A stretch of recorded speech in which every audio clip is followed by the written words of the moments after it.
Halo semuanya, kembali lagi di channel Yuji ID.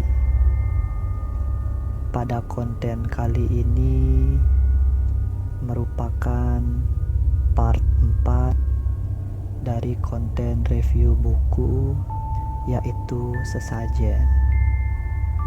Tanpa berlama-lama lagi, kita akan langsung masuk saja ke kontennya. Bab 4. Pemuja Pohon Keramat. Setelah melewati malam yang berat, pagi pun tiba. Suasana desa Kahuripan terlihat sangat cerah. Kabut-kabut tipis masih menyelimuti perbukitan. Suara burung bersiul dan sejuknya udara juga menambah riangnya suasana pagi. Pak Andi pun harus berangkat ke Bali menyusul Bu Santi. Pak Andi berkata bahwa ia akan menjemput Topan seminggu lagi di sini. Singkat cerita, Kek Dullah pun mengajak Topan untuk berjalan-jalan di kebun kelapa miliknya. Kek Dullah memiliki kebun kelapa yang cukup luas. Karena itu, ia pun mendapat sebutan sebagai juragan kelapa. Bahkan, ia banyak memiliki buruh yang bekerja di kebunnya. Selain menjual kelapa, Kek Dullah juga memproduksi gula merah. Setelah lelah berkeliling di kebun kelapa, Topan dan Kek Dullah pun istirahat di saung. Kemudian Kek Dullah meminta salah satu pekerjanya untuk memetikkan kelapa untuknya dan Topan. Lalu Topan dan Kek Dullah pun menikmati segarnya kelapa muda di saung. Tidak berserang lama, datanglah teman-teman Topan, yaitu Mamat dan Iful. Mereka meminta Topan untuk mengantarkan mereka ke pohon beringin keramat di puncak bukit. Pada awalnya, Topan enggan untuk mengantar sahabatnya setelah kejadian yang menimpanya. Tetapi setelah Topan mendengar alasan Mamat bahwa ayahnya tidak pulang dari pohon beringin, akhirnya Topan pun menyanggupinya dan ia pun pergi untuk mengantar teman-temannya ke pohon beringin keramat di puncak bukit. Tidak lupa, Mamat juga dititipkan bekal untuk ayahnya karena khawatir jikalau ayahnya tidak mau pulang. Kang Markum atau ayah Mamat belakangan ini memang sering pergi ke pohon keramat di puncak bukit. Biasanya Kang Markum akan bertapa untuk meminta wangsit kepada penunggu pohon beringin keramat. Karena arahan temannya dan ia pun tidak akan pulang sebelum ia mendapatkan wangsit.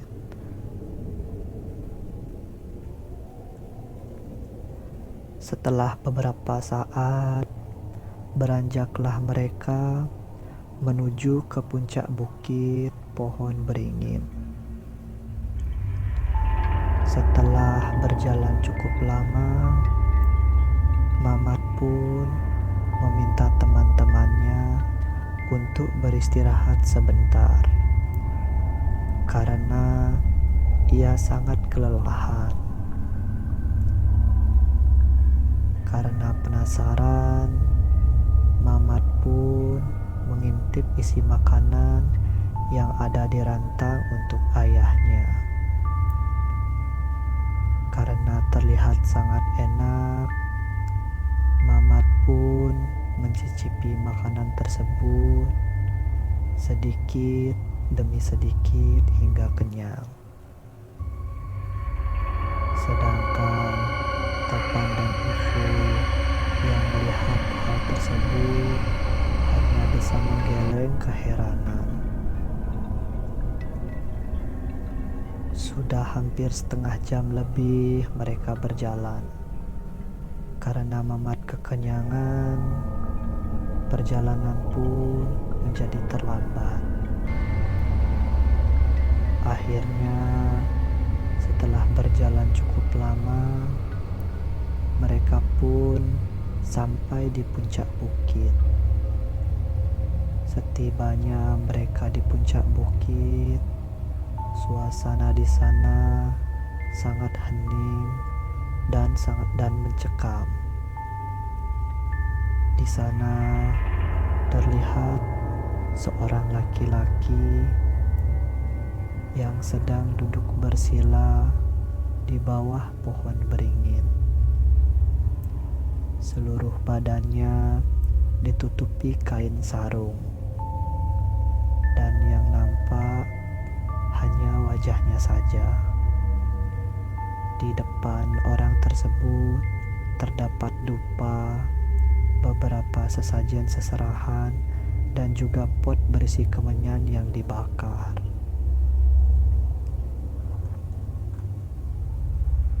Mamat pun menghampiri orang tersebut dan menegurnya. Tetapi orang tersebut hanya diam saja dan tetap fokus pada pertapaannya tanpa menggubris Mamat. Matanya tetap terpejam dan sesekali mulutnya komat kamit membaca beberapa mantra.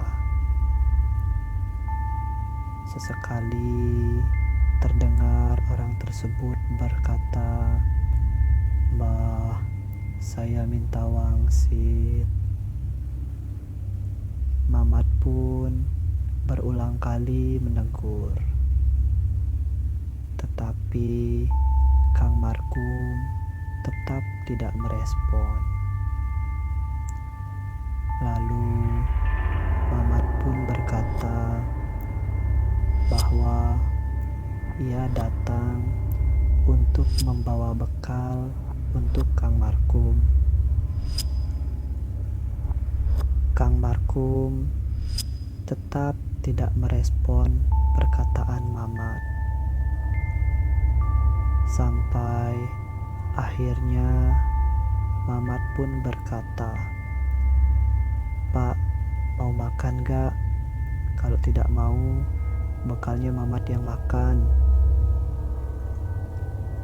Mendengar perkataan Mamat, Kang Markum tiba-tiba menghentikan pertapaannya dan seketika merebut rantang makanan yang dibawa Mamat. Kemudian Kang Markum segera membuka rantang berisi makanan tersebut. Kang Markum heran, "Loh, kok ikan masnya tinggal setengah? Dan nasinya juga ada bekas diambil." Kang Markum ia mendelik mendatap Mamat. Seketika Mamat lari ngibrit meninggalkan puncak bukit. Kang Markum pun mengejar Mamat sekuat tenaga. Dan terjadilah aksi kejar-kejaran di puncak bukit. Awalnya Kang Markum bermaksud untuk meneruskan pertapaannya hingga mendapatkan wangsit sampai waktu yang tidak ditentukan. Tetapi berhubung perutnya sudah keroncongan, Kang Markum pun memutuskan untuk menghentikan pertapaan dan kembali pulang.